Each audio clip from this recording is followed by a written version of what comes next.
Hello guys, welcome to my YouTube channel. और आज हम बात करेंगे कैसे आरडीजे डूम बन सकते हैं हमारे एमसीयू में। इसके लिए हम पॉसिबल आंसर ढूंढेंगे और थ्योरीज की बात करेंगे थोड़ी बहुत, जो हमें मिल सकती है या फिर नहीं।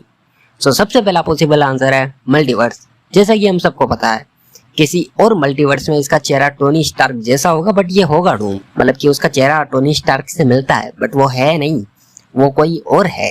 और जैसा कि तुमको पता है, अभी फैंटास्टिक 4 भी आ रही है, जिसमें पूरा अलग ही यूनिवर्स दिखाया जाएगा।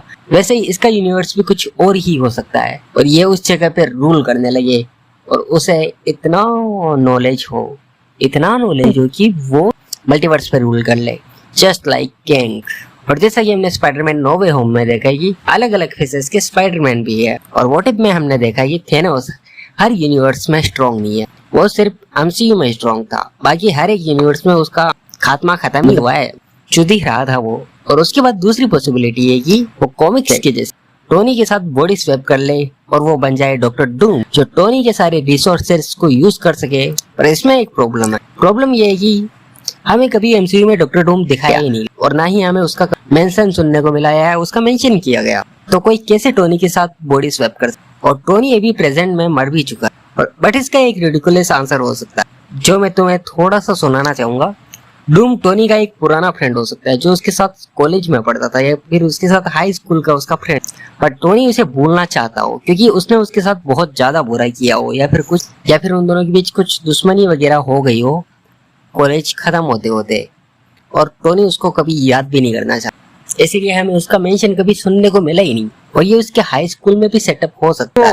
बट डॉक्टर डूम अभी उसके साथ बॉडी कैसे स्वैप कर पाएगा और कहाँ पे कर पाएगा? क्योंकि अभी टोनी मर चुका, अभी डॉक्टर डूम है भी, तो वो कैसे कर पाएगा? तो इसका आंसर है टाइम मशीन, जो हमने एवेंजर्स एंड गेम में देखी थी। उसका यूज करके 2013 वाली टाइमलाइन में जाए वो, जब टोनी अपने सारे आर्मर को त्याग, यानी आयरन मैन 3 वाली टाइमलाइन में जाए, और उस मूवी के एंड के इवेंट्स के टाइम पे डूम उसके साथ स्वैप कर ले, और वहां से एक और ब्रांच बन जाए टाइमलाइन, जो अलग ही यूनिवर्स क्रिएट कर दे या फिर अलग ही टाइमलाइन, जिससे दोनों इवेंट्स हो जाएंगे। यानी कि हमारे एंड गेम वाला इवेंट भी हो जाएगा, टोनी मर भी जाएगा और एक तरह से टोनी जिंदा भी रह जाए, और डॉक्टर डूम भी बन जाए, और उसे वो यूज भी कर, जिससे डॉक्टर डूम का पास्ट और उसका ओरिजिन भी क्लियर हो जाएगा, और वो कैसे आरडीजे का चेहरा उसको मिला ये भी उसको पता चल जाए।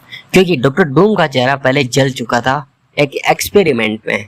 तो हो सकता है कि इसीलिए डूम उसके पीछे पड़ा हो और वो टोनी का चेहरा ले ले, क्योंकि टोनी का चेहरा बड़ा खूबसूरत है और डूम का बड़ा जल गया।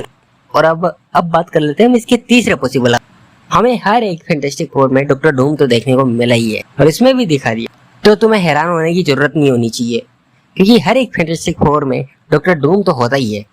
भले ही वो उसका मेन विलन हो, साइड विलन हो, कैसा भी विलन हो, उसका दोस्त हो, पोस्त हो, दूर का रिश्तेदार, कुछ भी हो सकता है वो, बट डॉक्टर डूम होगा उसके। और डूम आ भी गया तो ना तुम ना मैं और ना ही रीड रिचर्ड्स और उसकी फैमिली को उखाड़ पाए। बट उसके साथ प्रॉब्लम यह है कि आरडीजे की फीस बहुत ज्यादा है, और वो छोटी मोटी पिक्चरों में आएगा नहीं। अगर आए तो सारी मूवी का बजट तो वो एक कैमियो में लेके चले जाएगा।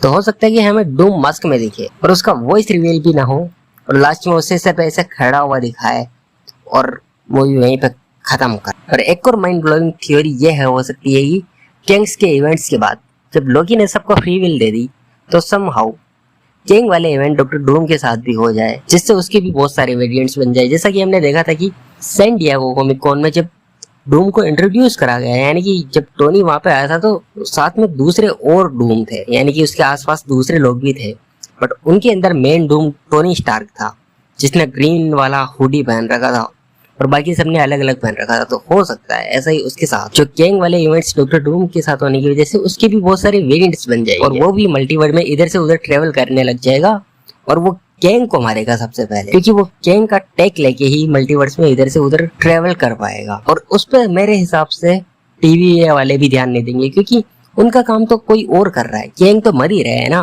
उनको तो कैंग को रोकना है सबसे पहले। उसके बाद उनको लास्ट में रियलाइज हो, अरे चुद गए गुरु यार, हमें ध्यान देना चाहिए था। और ये सबका फायदा उठा के डॉक्टर डूम अपने मैजिक का और साइंस का दोनों का यूज करके बिग बैड बन जाए हमारे एमसीयू का, जिससे वो और ज्यादा शक्तिशाली हो जाए और मल्टीवर्स को रूल करे। और मल्टीवर्स को रूल करने लायक हो जाए, और डॉक्टर डूम के इंटेंशन क्या हो सकते हैं और वो विलन क्यों बन सकता है, इसके बारे में हम किसी और वीडियो में जानेंगे। तो अभी के लिए इतना ही, मिलते हैं किसी और वीडियो में, तब तक के लिए बाय बाय, गुड नाइट।